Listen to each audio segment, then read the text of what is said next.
Good evening, and welcome to another episode of The Raw Truth. As usual, we keep you informed and educated right here on PSI Online, and of course, we have some pretty important things happening right here on PSI Online Radio, yes? I must make this very clear that out of every evil comes good, I think. Irma devastated the BVI last year. And for many folks, we probably didn't feel that it might have been coming back the way it is, in as much as things may not be as fast as we expected in some cases. But out of every bad thing comes good, and we have to start finding the opportunities to build. We have to start looking at new ways to develop our territory in a way that when we're done, it can be bigger and better than before. And I think the notion of complaining about what has gone wrong doesn't necessarily help the process unless we find some resolve to apply some practical thinking. Think outside the box for a minute.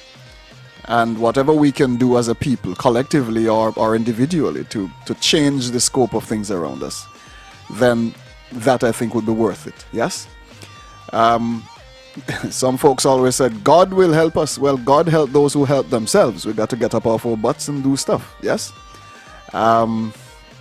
Government can do what it can do, where it can do it. But I think that the responsibility of our development is squarely resting upon our shoulders, and we need to take full responsibility for our development. Yes, opportunities are many, and if you look around you, you'll see lots of them, and it is a position I think that I embrace 100% for people development. We have to find a way to develop ourselves as we move forward, because no one will do it for us. We have to find a way to do it for ourselves, and that is critically important for us to understand. This evening we have with us a very noble gentleman, and he has been in the BVI for a while, working with the police department. And of course, this evening he has quite a bit to tell us, quite a bit to say to us. And at some point, I'm sure we'll be opening the lines for you to share your thoughts or your concerns. In terms of what you've been seeing, what you might need, what your expectations are, and maybe suggestions as to what you think the police force might need to do to develop in a way that you can be affected by the change. As I mentioned earlier, the time has come for the BVI to pull itself together and grow and build. And yes, Irma did perhaps a good thing for us to get back to the table and look at ourselves again. So in every bad thing there is good, and the police is open, which is an absolutely commendable position taken by Commissioner Matthews, to open the police force to the community, so you can begin to look at some of the ways we can grow together as a people. And this is critically important if we're going to change the landscape of what is happening here, not just within the police force, but economically, socio-politically, and all the rest of it. It's a pretty important position to take, and I totally commend the police force. Yes, my system wants to get active. I totally commend the police force for its for the brave move it has made to appear here this evening, so we can have this conversation. I'm sure the commissioner will inform you when he's ready to invite you to share your thoughts. And of course, the number is 1284-545-2300. You can make a note of that. You can call via WhatsApp when you're ready, and at least we can facilitate your call then. Anywhere in the world you are, you can call us via WhatsApp or direct, and of course that will suffice us here. That's perfectly fine. Commissioner Matthews, good evening. Good evening, sir. How are you doing? Hey, Kenny. Good evening to you too. Thank you very much for the kind invite to come on your show this evening. It's an absolute pleasure having you, sir. And it speaks much of the commissioner himself to have taken this opportunity to share with the community exactly what is happening within the police force. A commendable move indeed. And of course, the partnership between RVIPF and the community per se, and even PSI Online Radio, it's something that we do not take lightly at all. I think this is something that is necessary at this point in our development, and we will continue to embrace this position. Huh? I couldn't agree more, Kenny. It's absolutely critical. The police service, as I've said from day one of taking over as commissioner here, the police service should not be about doing things to the community. It's about doing things with the community. We've got to be working hand in hand with our community. I thought it was a very interesting opening line that you said earlier on about people getting off their backside, but it is never a truer word said. We've all got to do this. We've all got to get off our backsides, yes, and put the Virgin Islands back on the map. I like your practical rationale. Absolutely, indeed. So you make me laugh. Listen, sir, it's a few people come to this platform and probably feel comfortable to relate as you are, and we call the program the Raw Truth, and that's all it is. Yeah, well, there's no point. The one thing I've learned over my time as a police officer, which is goodness me now over the last 36 years, is that you can't fool the public. Yes. And if you attempt to fool the public, they'll see right through you. So, you've got to be honest, you've got to be open, and you've got to be approachable, but you've got to be accessible as well. And this is what this forum provides. I've sought to make sure that I play an even hand with all of the media and try and make myself as accessible as possible. It's backfired on a few occasions when I've had people sort of queuing up at police headquarters needing to speak to me personally and only me, and when you end up speaking to the person, you realise that actually probably one of my officers could have dealt with the problem. But yes, nonetheless, what it does do is it gives you a fantastic opportunity, of course, to speak one-to-one to different members of the community. And over the last couple of years, I can just say how grateful I am for the people that have come forward and shared their experiences with me, and actually helped me find a way through what was, a challenging start back in 2016 when I arrived. And then, of course, we all know the history from there in terms of what's happened. And perhaps I can talk a little bit more about that as we go on tonight. Yes, indeed. Indeed so. The Irma left us though, and maybe we need to begin there, because this is one of the most critical of the situations we have to be dealing with here on the BVI. And more so the fact that it has affected all of us within the territory. And of course, the police, I think your resilience is commendable as well. I've been talking with the Red Cross, the fire department, and of course, you're here now. And from what I've been gathering, it seems that most entities across the BVI have been standing up very strongly to protect the interest of this community in a way that is absolutely commendable. And of course, the police force is no less. May I ask, how have you been affected, sir? Tell us about what has been happening with that. For sure. Well, first of all, can I start by equally commending my colleagues in fire and rescue and the Red Cross and of course our colleagues at the hospital and the ambulance service, the emergency responders and the disaster management team, because the resilience all of those various individuals have shown, as well as, of course, my own officers and staff, have been what's got us through the last 12 months, because it has been, without any shadow of a doubt, one of the most challenging periods of my career personally, and I have no doubt that will be the same for a number of people.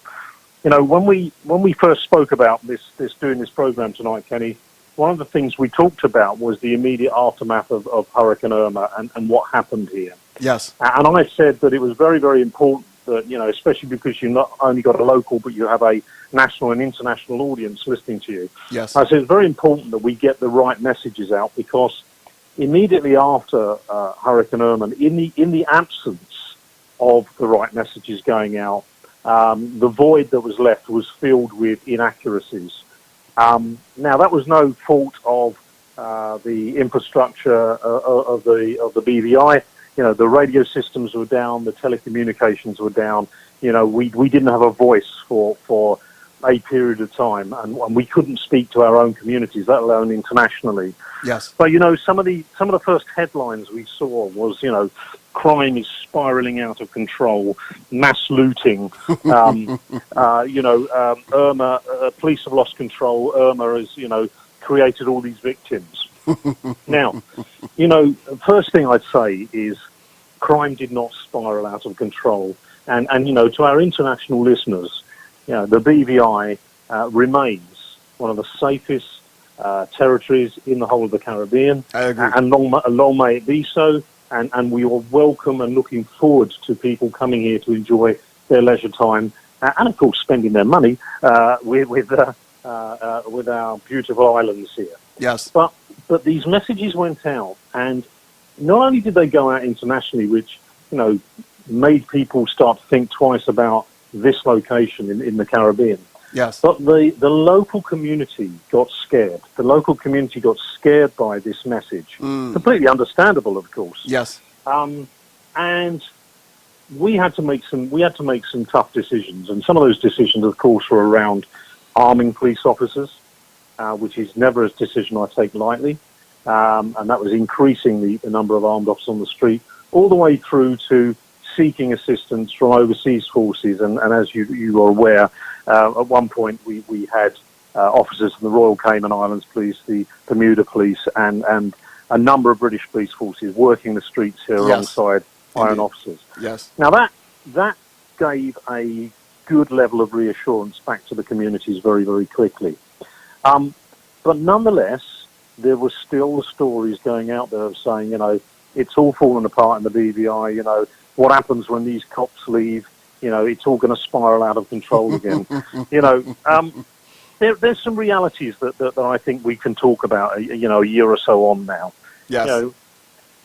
Anywhere in the world where you've had a massive disaster like we faced here, and let's be frank, I know they've just had Hurricane Michael in Florida, and our thoughts and hearts are with the good folk in America tonight who are still suffering the onslaught of that. Of course, yes, indeed. we know what that's like due to our experience. But nobody had seen a hurricane that hit the territory last year. The biggest ever recorded in the Atlantic, and that meant that all bets were off. The whole thing collapsed, and we had to start again from scratch. But you know what? It wasn't as bad as people made out. Now, there'll be people who are listening to this tonight, Kenny, and I'm sure some may even come on the phones later and say, well, it might have been all right for you, Commissioner, but it was terrifying for us.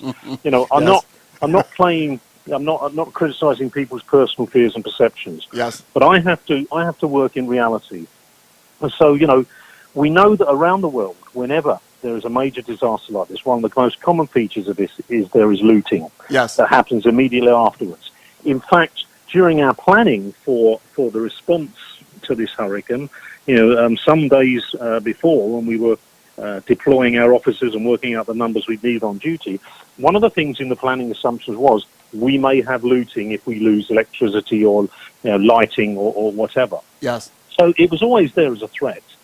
When it started, of course, there was a range of looting going on from, there was a difference between somebody going into an open shop door and taking a loaf of bread, Yes. somebody kicking a door down and stealing televisions. Yes. I think the first thing to remember, when this frightened the life out of the communities, and I was getting that feedback fairly swiftly, the first thing to remember is, these weren't imported criminals that had suddenly turned up in the territory Yes. and started looting. Yes. This was our own people. Wow. This was our own communities. Members of our own communities were out there, and, the facts speak to themselves, because the force has since that time already charged 16 different individuals with a range of offences from theft, burglary, handling stolen goods.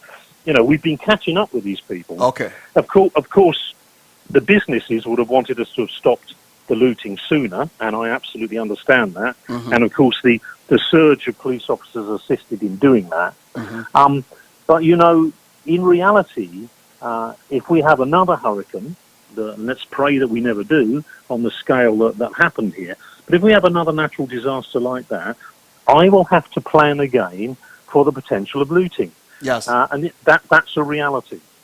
Now, the flip side of all this is, did crime spiral out of control? Well, actually, and again, I know people will listen and say, oh, you can say what you like with statistics, Commissioner, but, crime actually went down in 2017, and it was actually reduced by 8% compared to the previous year. That's good. Now, that's good, but it's easy to just brush that one off and say, yeah, okay, so you had a good year. Maybe people can report crime when all the telephones are off and things like that. So let's take it a little bit broader. And I've just put together our annual report. I've just submitted that to our governor.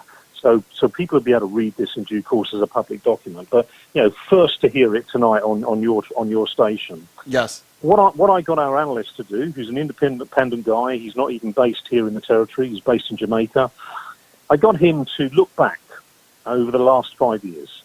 And what it reveals is since 2013, since the 1st of January 2013, crime has been decreasing in the Virgin Islands. So much so that over the 5-year period, we've got a 23% drop in recorded crime. Now, what does that equate to? It's over 350 less offences. That's what it equates to. Of course, we don't have thousands and thousands of offences each year.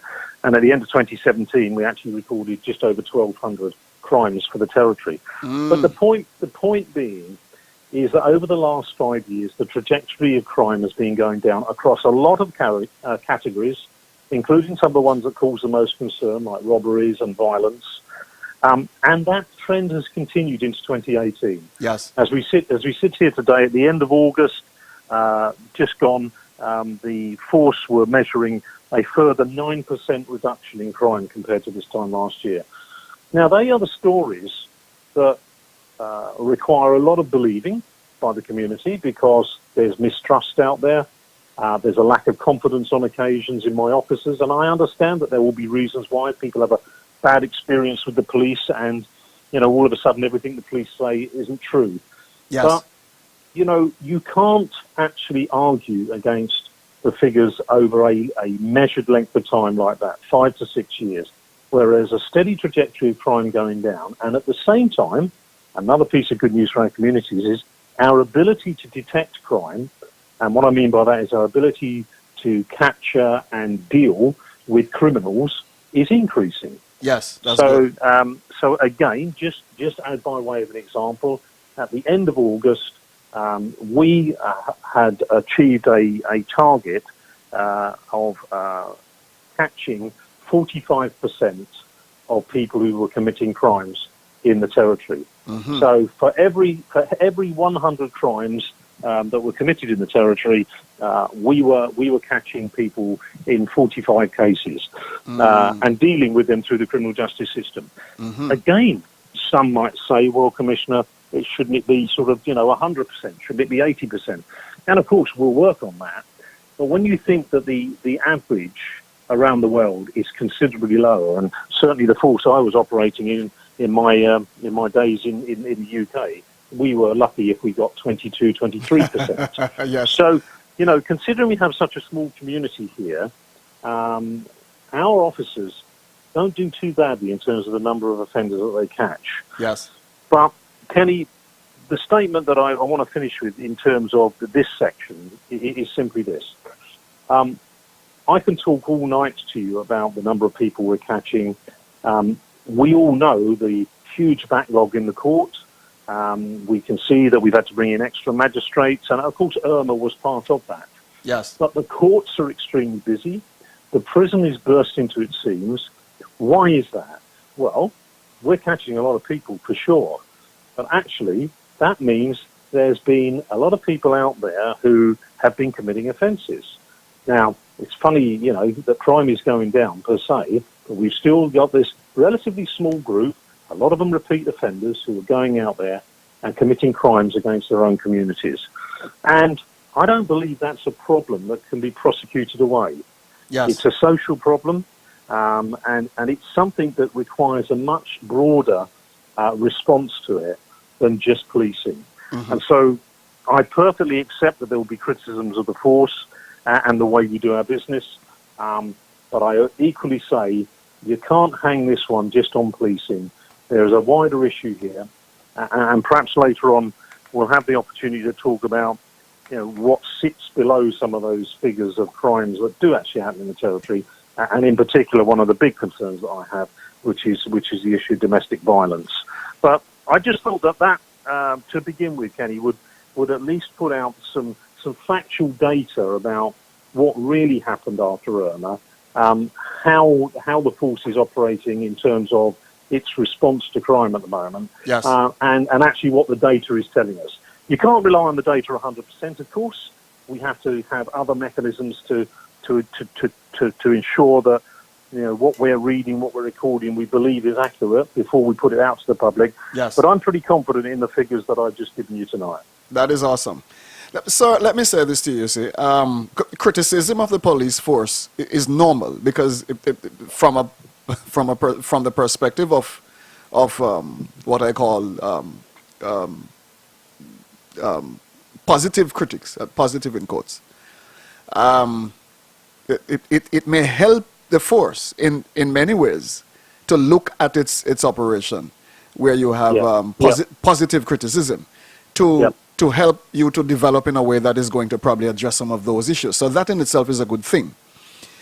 But I agree with that. I absolutely agree with that. And don't get me wrong, I'm not one to run away from criticism at all. I just think that if we are not careful, police become the panacea to all of society's problems. I agree. Totally agree. And of course, we aren't resourced, funded, or capable to deal with the range of problems that perhaps exist in any society. It's no different to any other society, but in the society that we're policing today. Of course, I totally agree. And of course, knowing you and how you conduct your business in the force, because I've been doing a little background check. You listen. It's a few cases where you can speak directly to a commissioner and say, "Listen, you're doing a good job." In your case, I think you're quite an exemplary personnel within your capacity, and frankly, if from what I'm seeing, if the force continues the way I'm seeing it moving forward at this point, then there's no doubt that the BVI will have perhaps one of the best police force across the Eastern Caribbean region. That is not an understatement at all. I thank you for that observation. It is, of course, that is an ambition that is shared by myself and a number of my senior officers who work with me, and it is, of course, a team effort. This is not just about the commissioner. This is about the officers and staff who have been working diligently and in less than satisfactory circumstances in terms of the buildings that they have to operate from and the equipment that they're using and the vehicles they're in. But they're driving away at this, trying to deliver the best service they can in very challenging circumstances. Mm-hmm. I never forget, Kenny. I'm a guest here in the territory. I came from the UK. I arrived in the territory, and it would be fair to say that on the balance of things, I was given a pretty warm welcome by people. But of course, I also understood that I was an outsider. Yes. A lot of people sort of said, "Oh, you won't understand the culture here," and this, that, and the other. And of course, it is quite a unique culture on occasions. But the point being is that you have to set out your stall early. You have to set the direction that the force is going in, and then you've just got to keep to the grindstone and drive it. Yes. And the one thing that Irma and Maria did, of course, was it put us back. We were on a journey. We were on a journey of modernisation. There had been extra funding had been made available in 2017. There was recognition of the things the police needed to be maintain and become a modern police force. But we were knocked for six back in September last year. Like everybody else, like the businesses, yes, like the communities, we were knocked for six too. Mm-hmm. And of course, we are still trying to stand back up on our feet. So if there are improvements showing, that is because we are slowly getting back on our feet, and we've recognised the things that we need to be doing. And you said it earlier.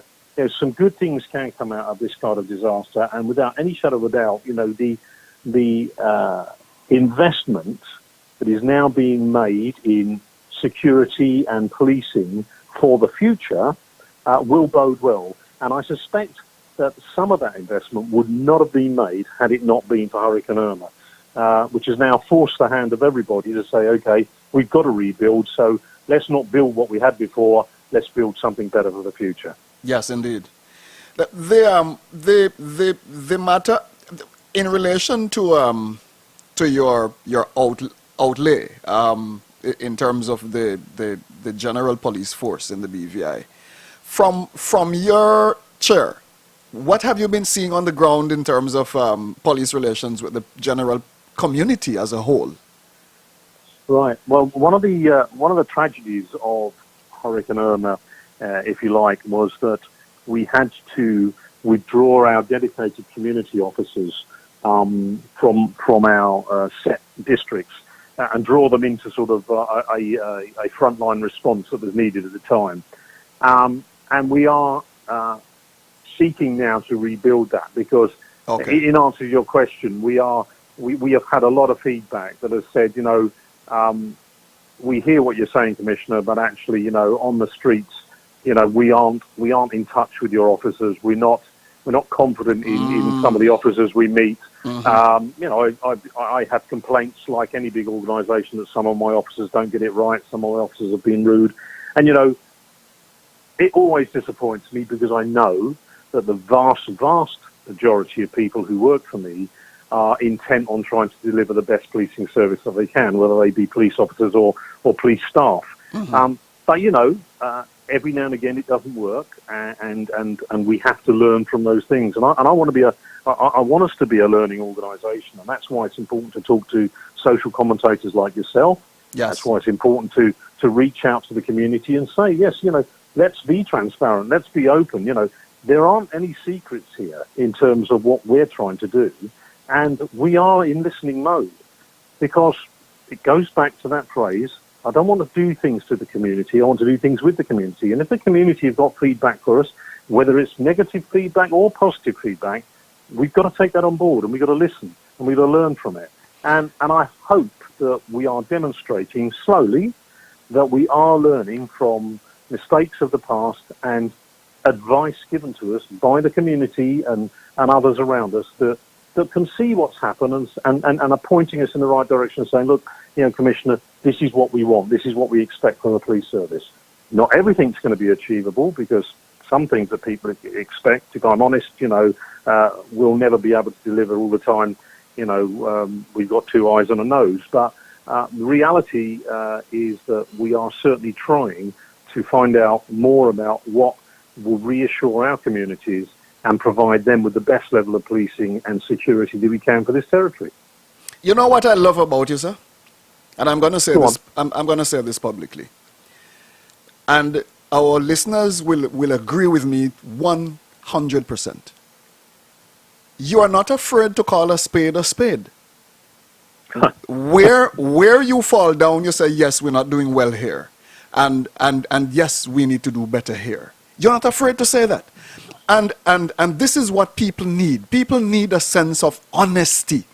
A sense of purity in administration, whether it's political or church or school or whatever else it is, including the police force. People need a sense of honesty from leadership. And absolutely clear tonight, you are on point with that, and I commend you again on that.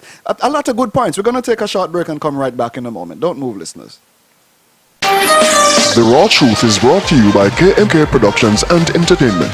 The Raw Truth, where practical minds meet for practical dialogue.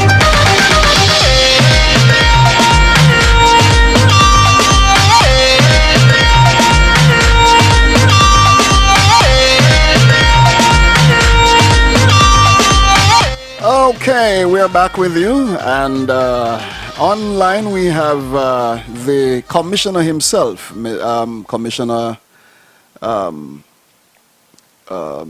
Matthews, and we're having a very practical discussion here, and I think it's commendable on the part of the police that he's an example to the force in being honest about exactly what is happening around him, and this I cannot discount this or bypass it, and it's a lesson we all must learn. Be frank about it. It doesn't make any sense to be hypocrites and play like we're stupid. It doesn't help anybody. And I think the BVI is at a point where we need to have forthright, upfront, practical leadership in all aspects of this territory if we're going to rebuild this place to be not necessarily nature's little secret anymore, because there are no secrets. There are no secrets here again.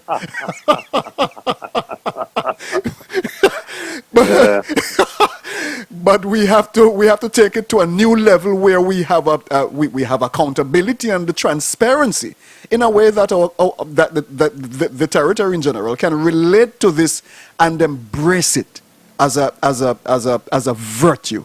And yes, this is absolutely wonderful. Commissioner, and of course, I have a couple of points I want to throw at you. Judicial reform, and I'm not sure what part you might play in this or what your thoughts might be.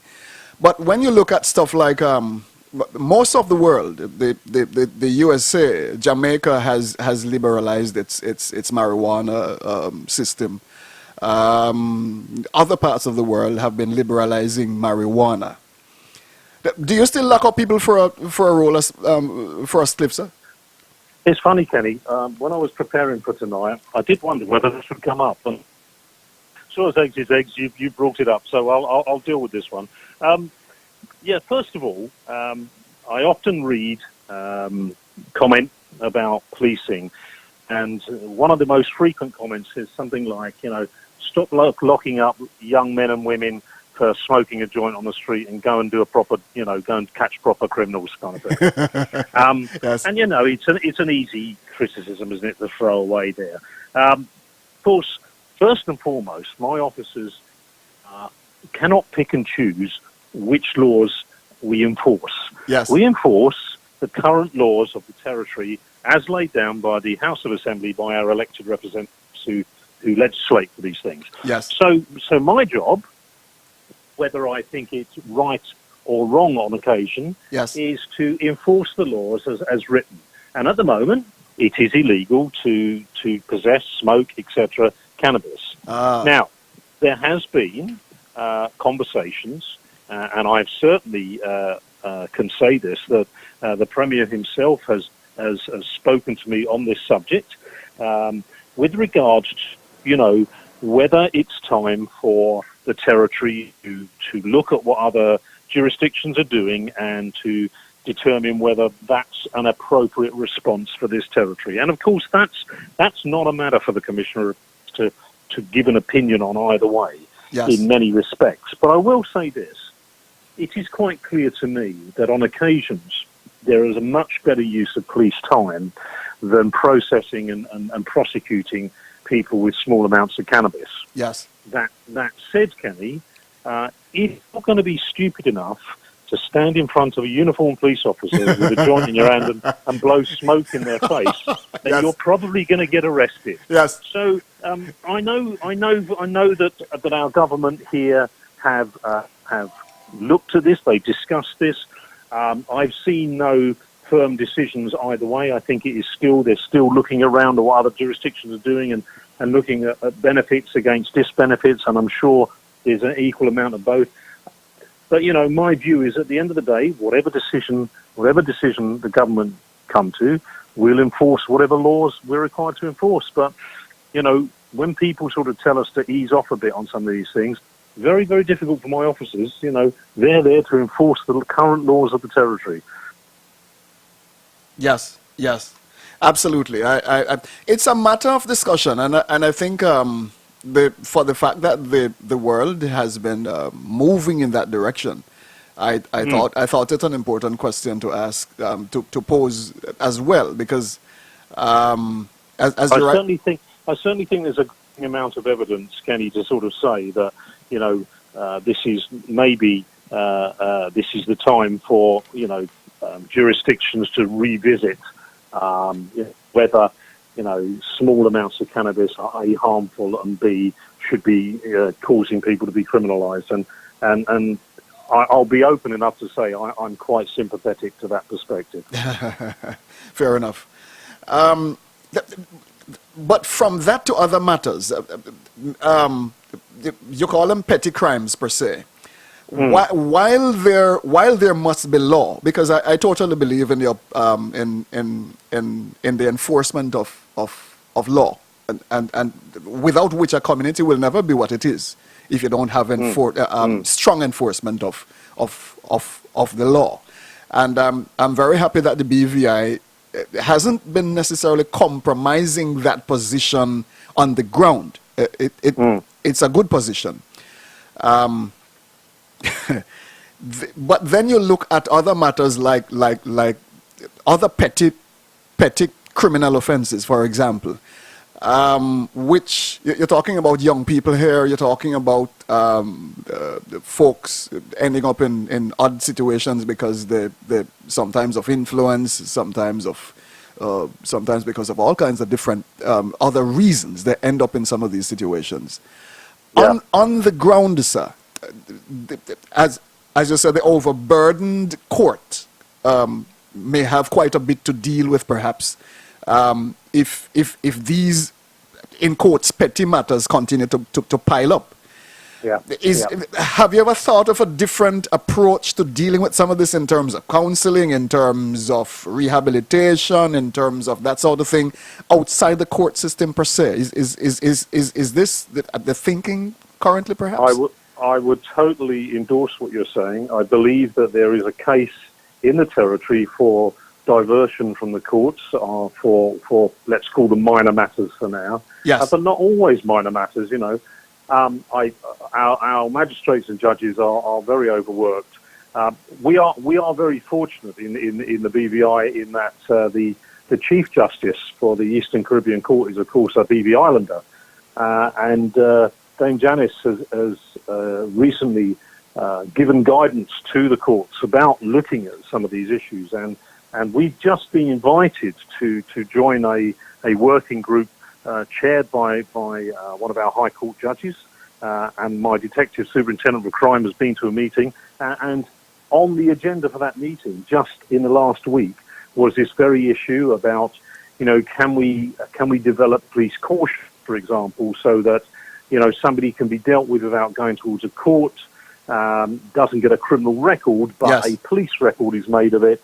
Yes. You know, I do support this because the damage that a criminal record does to a young person who then grows up, matures, wants to suddenly do something with their life and suddenly gets held back because they've got this small offence that happened many, many years ago when they were immature.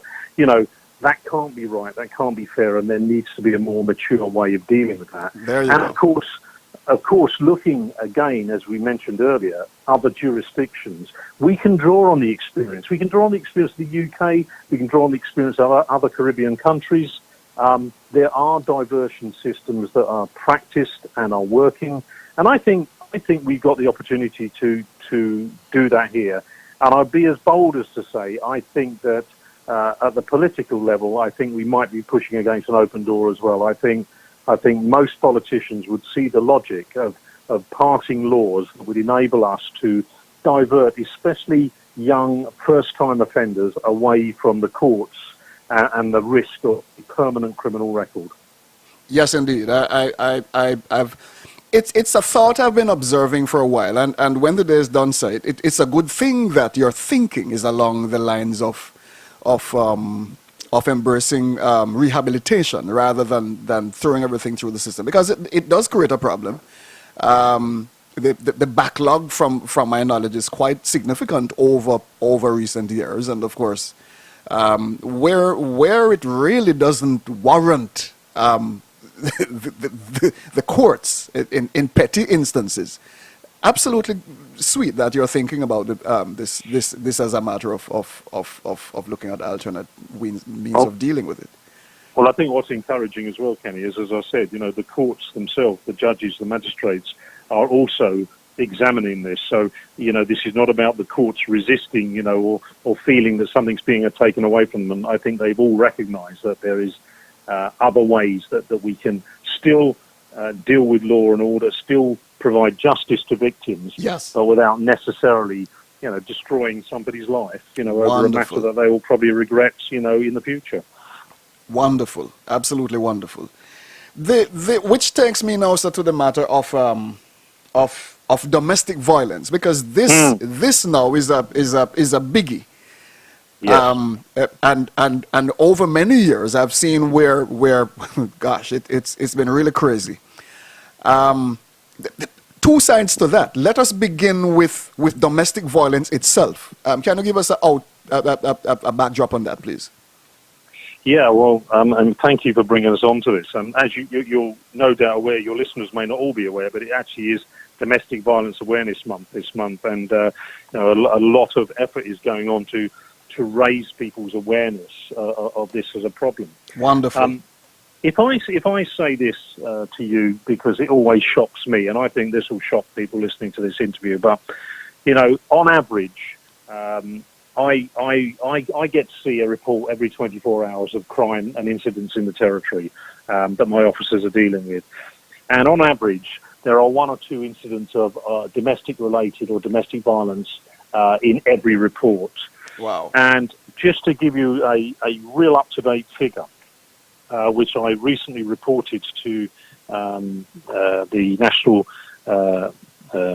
Security Council, whilst we've seen overall a decrease in violence on the territory as a whole this year, in cases of serious violence that were recorded, and this is just for the month of August, to give you an example, August just gone, yes, 30% of cases of violence recorded in August related to domestic violence. Wow. 30%.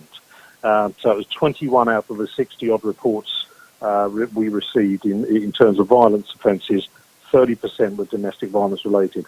And, it's not just an offender and a victim.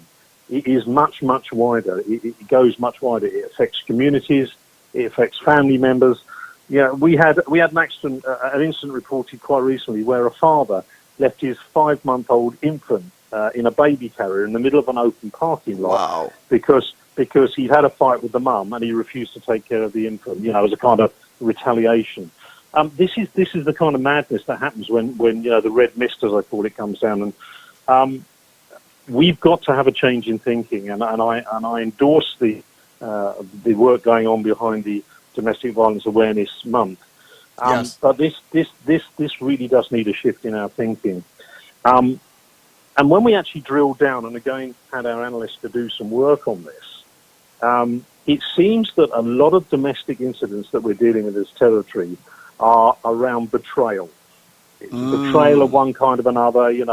One party feels the other one's been having an affair.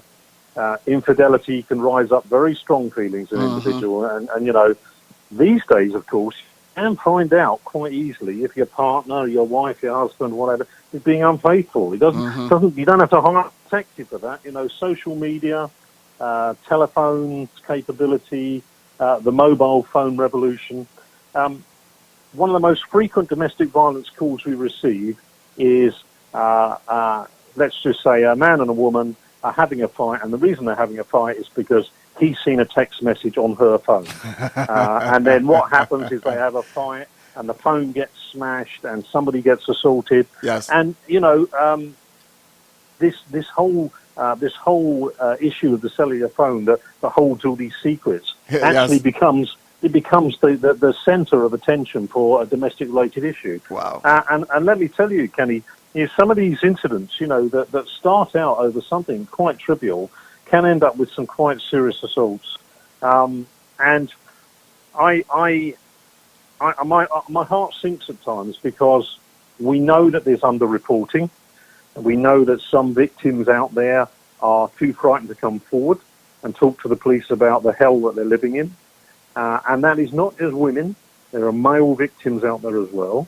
And, for my part, I would rather see an increase in the number of crimes that I'm recording on the systems here. I'd rather be saying to you, okay, crime went up this year, but the reason it went up was because more people were prepared to come forward and have us help them with a domestic violence situation. Yes.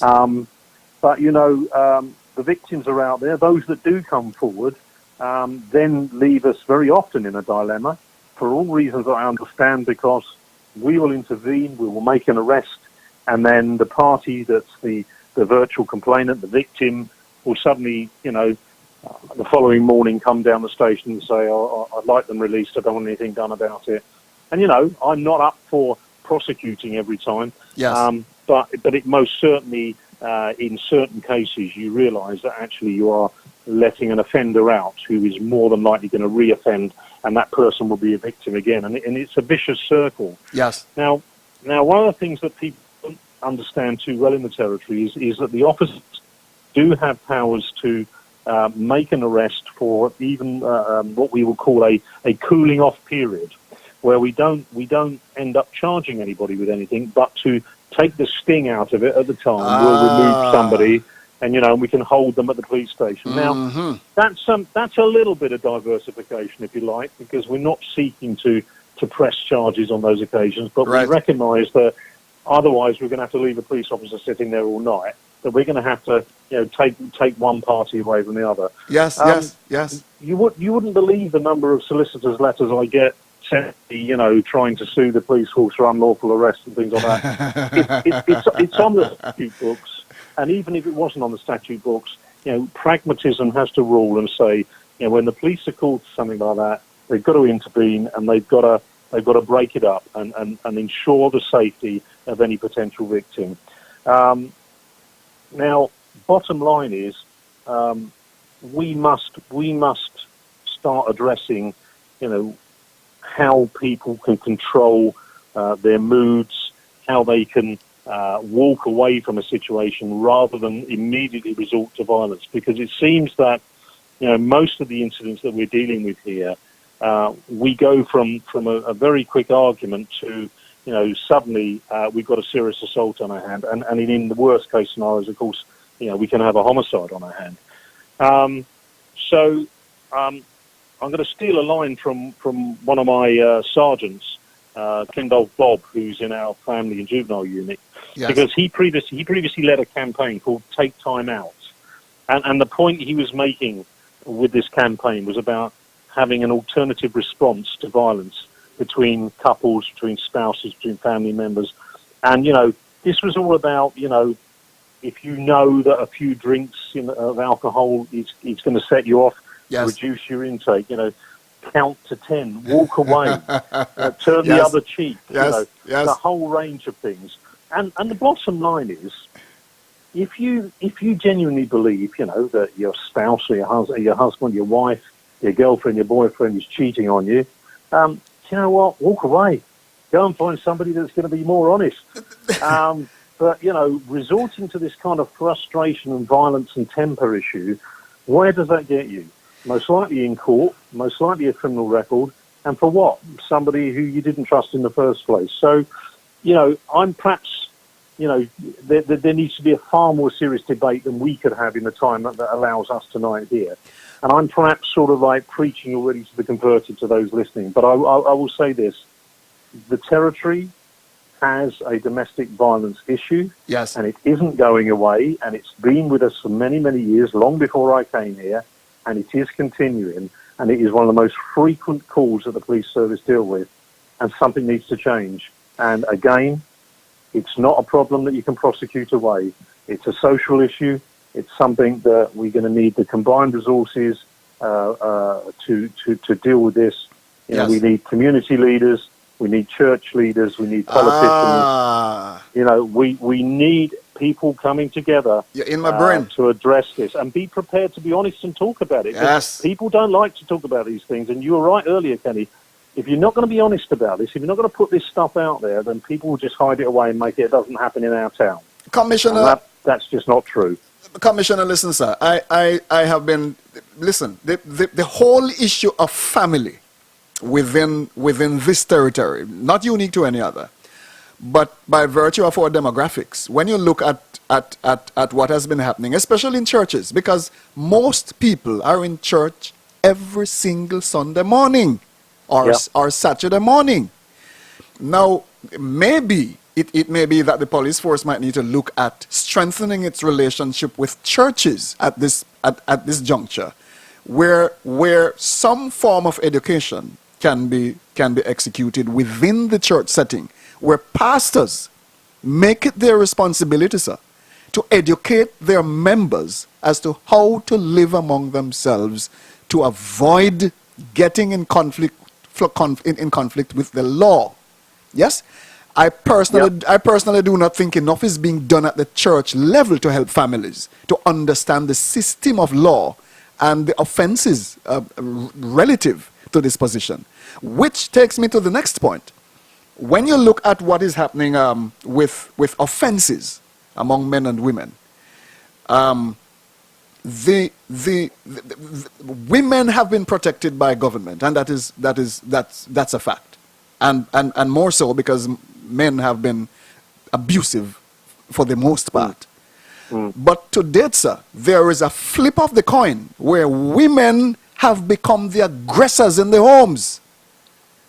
Well, I will certainly agree that it's not infrequent for us to find that actually the victim, a person that's been assaulted, is a male and has been inflicted by a female. But it's potentially even broader than that. We are seeing lots of occasions now where my officers become involved in brawls, fights between women, very often over a man or something similar. But you actually you're seeing punches being thrown between the fairer sex, as they say. I wouldn't pin a label on it. I would just think that it's a reflection of perhaps society as a whole across the world that women and rightly so are stronger now than they've ever been.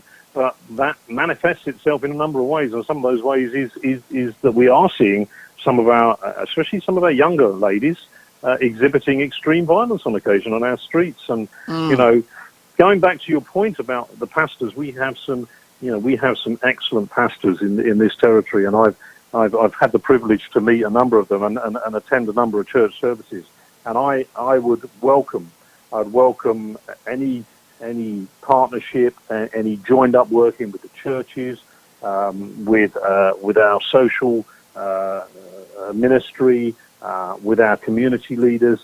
This is something we've got to take seriously. And so, the point that you made, if we get a response from that tonight, where the churches come forward and say, hey, we want to work with the police and lead on some initiatives, I would welcome that. The more people that take this matter seriously and focus on it across a range of responses, the better we will be. I agree. The number to call is 1-284-545-2300, and of course, I'm sure at a certain point in our discussion, our commissioner will be open. He will of course welcome you making a call to share your views. But on certainly, Kenny. If your listeners want to ask me any questions, I'm more than happy to take calls. Wonderful. On the other hand, sir, do you think that too much power, and I'm speaking in terms of or in relation to the fact that we have abusive people within our community, and much the more so women of late. We find that while men can be abusive, women can also be much the more so abusive. And the last stage of abuse as perpetrated by women is to make sure that their man is incarcerated, and that is a proven fact. The fabrication of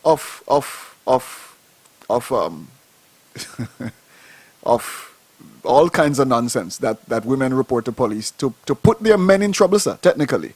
Yes? Well, I can't say that I can agree with pinning a label on our ladies and say that this is a one-sided affair. I think that in domestic situations, my experience has been that very often the offenders won't tell the truth about what's been going on, whether they're male or female. Yes. And very often, of course, if there are, which there generally are in situations like this, emotions are flying high, people are feeling hurt, and things are said on occasions that are regretted later, but at the time can create all sorts of problems by saying them. Yes. But I wouldn't entirely agree with you, Kenny, that that's down to our women. I would just say that's a general trend of domestic-related issues, that people will tell the police in particular all sorts of nonsense to try and achieve a result. But Yes. you have to look into that, and there is a serious bit to it, which is, sometimes people are desperate.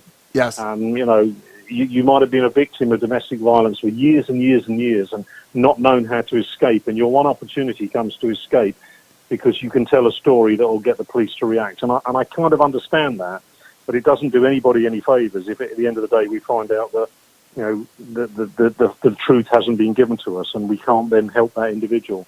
But I can understand why that might happen on occasion. Totally agree. Totally agree. Let us shift this to the political front, and this might be a very interesting question to ask you, but many feel on the ground, sir, many people feel on the ground that the law is biased, and I'm reflecting the views of the man on the street, yes? Mm-hmm. In what sense? In the sense that certain people will get locked up and thrown in jail because they have no redress. They can't defend themselves. While for people who can defend themselves, the scale is tipped in their favor. Can you address this? Well, my experience has been that, people who are incarcerated by our courts are generally incarcerated because the evidence is so clear. Yes. That it leads the courts to that decision. And what I will say is our Office of the Director of Public Prosecutions, a very overworked and understaffed team, go to great lengths to try and ensure that somebody isn't disadvantaged because of background or their social upbringing, or whether they got money or if they've got status. They are extremely impartial, of course, are the police service in terms of dealing with these things. But there is no doubt about it that you do see cases where somebody can't afford a solicitor or decides, that they can't offer a defence because, they haven't got the right advice. That can lead to them being disadvantaged in court. But I will say this. I've seen our magistrates, especially our senior magistrate, who I take the time out again to praise our magistrates for the work that they've been doing here. I've seen them in cases actually, trying to help the defendant out. Yes, okay. Even though they're kind of sort of sitting there in judgment, if they spot that, the defendant is struggling, or is being placed at a disadvantage, I've seen magistrates intervene in that regard. So, there may be specific examples that you'll know of, Kenny, where, somebody, the justice hasn't been served for somebody, but on the whole, that's not been my experience of what I've seen of the system. Okay. What I do see, though, is that there are a number of cases that take an awful long time to get to court. All right. There's a whole range of reasons that we could spend all night talking about, and of course the hurricanes didn't help that. Yes. But delayed justice is not justice, and I keep saying to my officers, we need to deal with today's crime today, and that doesn't necessarily mean that you solve every crime the day it's happened. But the point being is that people need to be dealt with quickly when they've committed a serious crime or any crime, because actually the longer you leave it, the more likelihood that someone's going to go out and commit another offence.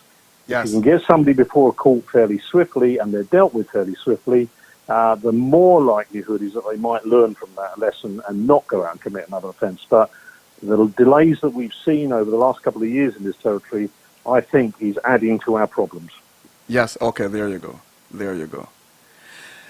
Listen, sir, I know it's a tough job, and when the day is done, we don't want to get too technical here, because when the day is done, our listeners may not even understand in part some of the things that you might have to deal with. But when the day is done, the fact that you are doing what you need to do to keep things together is of paramount importance for us to understand this in relation to what is happening within the territory. And of course, we continue to embrace your position. We are supportive of what you do, yes. And if the community, and this is another thing I probably need to ask, if there's a matter, everybody knows maybe the police numbers and stuff and so on, but where there's is it the same numbers for complaints from the community if somebody wants to report a matter or speak with someone directly outside of police police care per se? Somebody might need some counseling in a certain matter or whatever else. Is there a particular line for that kind of discussion? Right. Well, what we've done is we put our complaints division within our police headquarters. Yes. So that not only does that give me a good feel because I'm in close contact with the team, so I get a good feel of the nature of the complaints. Yes. But also it allows people to come away from the normal police stations to be spoken to. Good. And hopefully have a degree of independence about it, because the inspector that's in charge of the unit, he's not placed as an operational officer working alongside the response teams. He's there strictly to listen to the public's concerns and address matters that are cause of complaint. Good. If people ring the police headquarters at any time and ask to speak to our complaints division or our complaints department, that's the easiest and quickest way to do it. Of course, I get a number of letters as well, where people write to me and complain about they don't feel that officers have done a great job, or a problem that they got that hasn't been resolved, and they're not happy. All right. So that's what the team is there for, and I do. They won't thank me for this, of course, but I do encourage people to if they're not happy with something that's happened, we do need to know about it. Yes. It doesn't always mean, of course, that the officer has done something wrong, and I think the term complaints always immediately raises the eyebrow, and people think, oh yeah, the police haven't done this right, and now they're getting complained about. Yes. Actually, a complaint might end up just being somebody hasn't understood the law, or they haven't understood the reason why a decision's been made. And once they're sat down and they're spoken to, and it's explained in detail, people kind of get it. And I see that a lot of the time. Complaint resolution is very often, members of the public, sometimes they talk to me, sometimes my deputy, but very often our complaints team, and I'll write them a letter perhaps at the end. But very often it is just because we haven't perhaps taken the time to explain something properly to them. And once we have, it's understood and the complaint kind of goes away. Wonderful. So I'll just, whilst I've got the airways, our police headquarters number is 346-7937. That's 346-7937. And on that number, you can ask to speak to our complaints department. And if the officers are busy at the time that you call, we can always take a message to get them to call you back. Wonderful. Wonderful. Yes, it does make a lot of difference to have that kind of separation. Some people don't want to deal with the police directly for many reasons, and for the preservation of privacy, perhaps.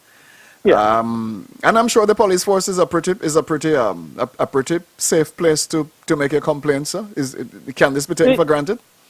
Of course, and the key is what you've just said. This is about being able to speak in confidence on occasions, and people will be suspicious, and they will say, "Well, hang on a sec, I'm talking to yet another police officer. It's a police officer I'm complaining about." But I tend to find that in the majority of cases, not in every case, you can't please everybody, but in the majority of cases, we are normally able to find a amicable resolution to a complaint that's been made. And again, I endeavour to encourage my officers and staff to learn from complaints, not to react negatively, but to actually accept it as some of the, you talked about the criticism earlier on.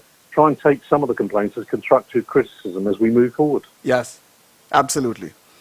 Well, so you've been with us for quite a while here, and of course, maybe we could go on and on all night, but I'm not going to hold you this long. Any other matter of interest you want to share with the community at this point, sir? I think just to say, Kenny, that in terms of, a year on from the hurricane, what next for the RVIPF? We are recruiting. You may have seen that we had a passing out parade just last week in the Queen Elizabeth Park.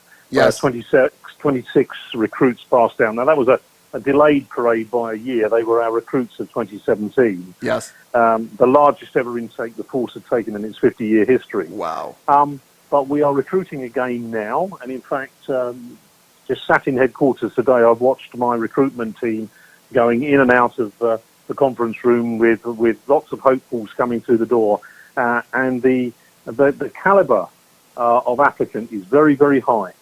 And the good news is, for those that worry about, ensuring, like I do, that we need to reflect our communities. We're getting about a 50% hit rate of BV Islanders at the moment on this recruitment drive. Good. So I'm delighted that people are taking an interest in their own police force. That's and wonderful. That people still see, policing as a career. Yes. So we aim to take a new intake in before Christmas. We are getting back on our feet in terms of the public will start to see more newer, multi-capable vehicles on the road as they arrive in territory to replace the fleet that was destroyed or damaged. And we are hoping over the next few months, with the assistance of the Recovery Development Agency and, of course, our own government and the UK government, we're hoping to see our police infrastructure restored and all of our stations becoming fully operational. Because I do worry that when somebody drives past a police station and the lights are out and a window is missing, the natural assumption is there's nobody at home, so there's no policing. Well, of course, we are out there, yes. and the infrastructure, our buildings don't provide policing, but what they do is they provide the capability for our officers to operate effectively from. And we are slowly seeing improvements almost on a weekly basis in terms of extra training that we're getting, extra funding that we're getting, new kits, repairs to the buildings. We've even got a new police boat due to arrive towards the end of the year as well to replace one that was destroyed in the hurricane. So it is a good news story. It feels like it's been a very long and painful journey. And like most people, I've found it frustrating on occasions that things have seemed to be going too slow in terms of getting back on our feet. But I go back to the original point. This territory had never experienced an event of that magnitude. No territory had. I don't know. I don't know how we can criticise too much because there is no plan yes. for recovering from a Cat 7+ hurricane. You've just got to start from picking up the pieces out of the road and going, right, okay, we better try again. So I just think from a policing perspective, we're going to keep trying to grow the skills of the force. We're going to keep trying to expand our capabilities and our capacities within the budget that we're allocated. Yes. We're going to seek to offer value for money for the people of this territory, and we will continue to try and be realistic. And that means, Kenny, we won't always get it right. We won't always deliver to the standard that you want, and we won't always solve every crime. But we're having a good try. Absolutely, sir. And of course, that in itself is commendable. Before you go, sir, for prospective members of our community who would wish to become members of the police force, people are always intrigued by upward mobility. You get signed up to work in any one division or whatever. After a while, people like to be promoted and like to grow and like to move from one stage to the next type thing. What is that in the police force like? Well, no different, I guess. In terms of, first of all, anyone that we take has to serve for 3 years under a sort of probation, where we're testing them out to make sure that the investment that we've made into them is an investment for the long term, and that they're capable of dealing with the kind of work that is unique to police officers. So first 3 years, generally speaking, they'll find themselves on an operational front-facing type role. After that, we look at specialisms, whether it be training somebody to become a detective or a traffic officer, a dog handler, a firearms officer. There are all those sort of specialisms. And then after that, there is a formal structure within the police service, and the first rank up from constable is the sergeant, and they are, generally speaking, our key supervisors, because they are the ones that are out there on the street, normally alongside the constables, directing, leading, training, showing them how to do the job. Now, we just had a promotion process this year for the rank of sergeant in the force. Yes. So in terms of upward mobility, so far I promoted 14 officers to the rank of sergeant in the last few weeks. And there's more to come. We had actually about 30 officers pass that promotion process. Awesome. And at the time, I had about 23 vacancies for sergeants. We're going to hold a promotion board in the new year for inspectors and for chief inspectors, which is the next two ranks up. Yes. So there will be movement in the force. There will be options for upward mobility. And one of the things that I'm very, very keen to try and do is ensure that, first and foremost, the people working within the force get those opportunities, rather than advertise externally and invite other people to apply for promotional positions. There you go. Well, some may say it's short-sighted, because they'll say, you should look wider in the labour market, and see what else is out there. But I actually think that, if you're going to trust somebody to be a manager or a supervisor within your police service, they need to be somebody who knows the force, knows the territory, knows the people. Agree. And understands the culture. Yes. And you don't necessarily get that by bringing people in. Occasionally you have to do it in a specialist role, and I, of course, will always reserve the right to do that. Yes. But generally speaking, we will seek to try and promote from within. So for those that are thinking about, a career in policing in the future, yes, you do start at the bottom, if you like, of the promotional ladder, in terms of you've got to be able to do the job first as a police officer before we promote you to be a supervisor. Yes. But I believe that, as the force moves forward, those opportunities will continue to grow for officers. Absolutely wonderful, and this is necessary for all interests to note. Absolutely wonderful. Thank you so much, Commissioner Matthews. And of course, listen, this is our partnership here. Whenever PSI Online Radio will always be here for you to share with our community. And of course, we welcome you anytime at all, at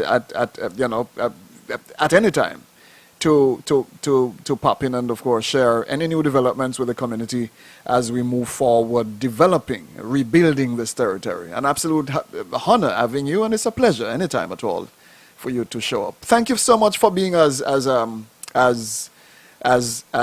frank about your position. Your honesty is absolutely commendable, and it goes without saying. We need this as we move forward in the BVI. Absolutely. Kenny, thank you so much for giving me the airtime, and it's been a pleasure talking to you tonight. And most certainly, we must continue to work together, all of us, yourself included, to reach out to the communities, because the only real way that this territory recovers and rebuilds is if we all do it together. It's been a real pleasure to talk to you tonight. Thanks a lot. You keep it safe, Commissioner Matthews. All the very best to you. Thank you very much. Good night. The Raw Truth is brought to you by KMK Productions and Entertainment. The Raw Truth, where practical minds meet for practical dialogue.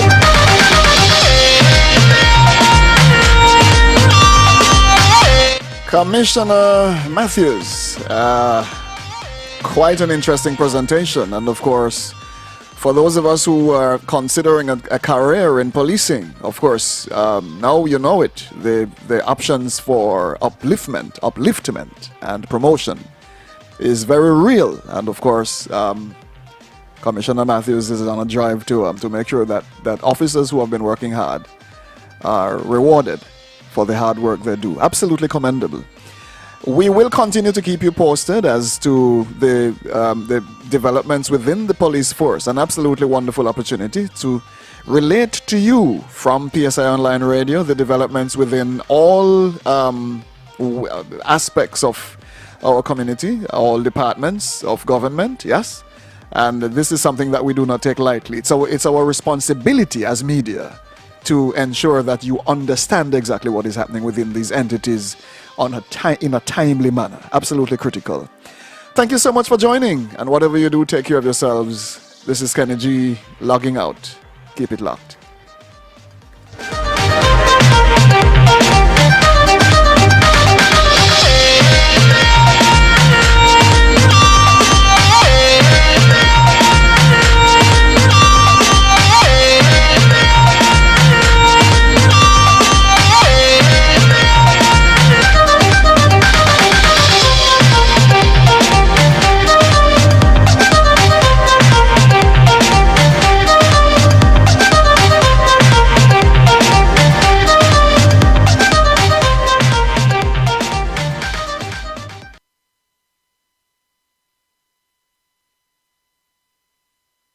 When I was doing research a number of years ago for my book, Killer Fish, I was stunned when they looked at the 250 most pristine waters in the world, notably in the North and South Pole, people not living, any marginal amounts of people living there. And every bit of the water had pharmaceutical drugs in it. Do you know what's in your drinking water? A shocking Associated Press investigation found various pharmaceuticals in the drinking supplies of at least 41 million Americans. Tainted water was found from New Jersey to California. The question that right now is on everyone's mind is how in the world did drugs get into our drinking water? New worries tonight about the safety of America's water supply. In the first nationwide investigation of its kind, the Associated Press found that at least 41 million of us are drinking water that contains traces of prescription drugs. And now many are wondering, is our water safe? Really, whether you need it or not, it's a virtual medicine cabinet in your tap water if you live in many, many areas across the country. There's a scary new report out today. The Associated Press did a big amount of research on this, and the findings show that there were traces of prescription